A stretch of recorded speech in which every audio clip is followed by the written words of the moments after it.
Let's talk about MicroStrategy. I know people had asked questions about that last week. We didn't get a chance to cover it. But MicroStrategy had an interesting couple of years.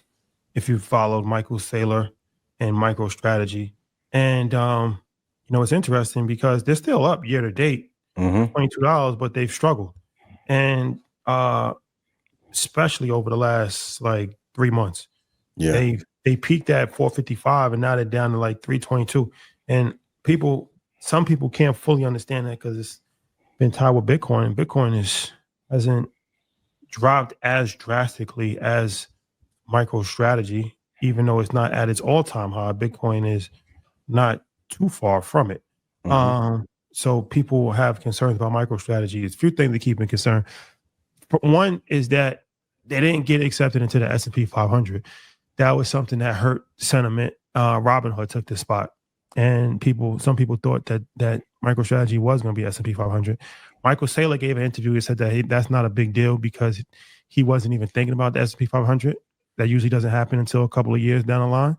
So he's playing kind of damage control on that. And then a few other government regulations, and even I think they try to propose a law. I think they did where a company is limited as far as the amount of Bitcoin that they can actually hold on their books. So there's been a few things.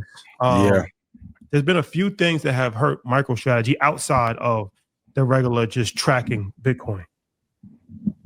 But Saylor is still pretty bullish on the whole situation. They're still buying Bitcoin at tremendous amounts. And MicroStrategy has always been something that was a leverage play for Bitcoin, meaning that it ideally, in a perfect scenario, it goes up much faster than Bitcoin when Bitcoin goes up, but it also goes down faster than Bitcoin when Bitcoin goes down. Okay, so where does MicroStrategy stand right now?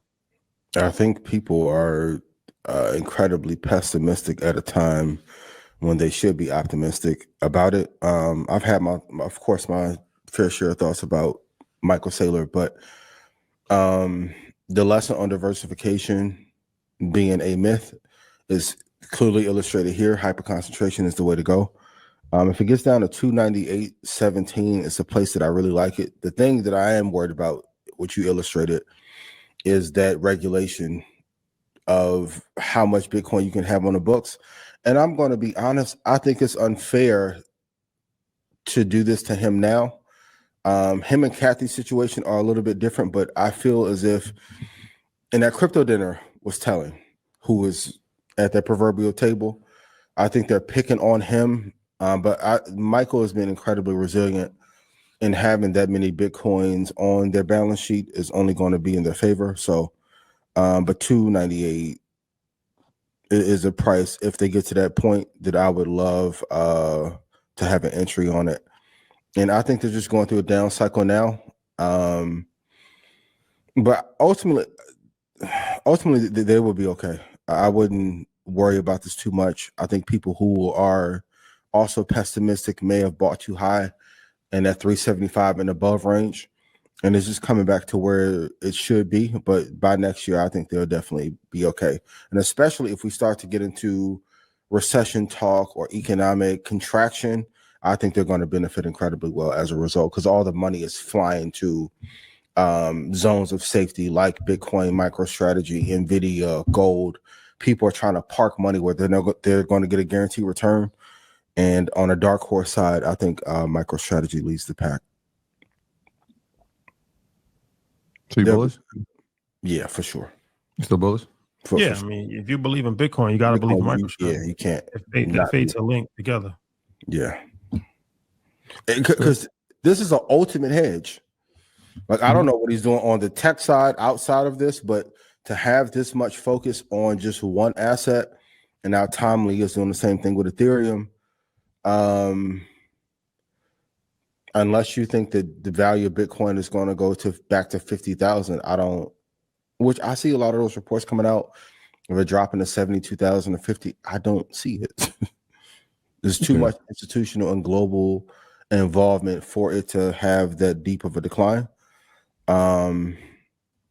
So yeah, I think MicroStrategy will be a okay.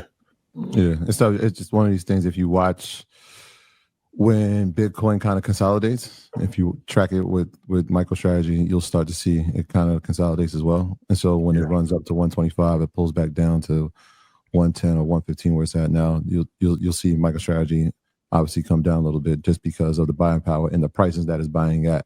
So watch those two things, the correlation between the two, when it peaks and when it consolidates. Michael, better go talk to Donald and Eric and David Sachs, though. Eric, he different type of talk now. Listen, this is the crypto check-in. Yeah, Eric, you better go to Washington. He part of the club now. For sure. Go check in. Yeah.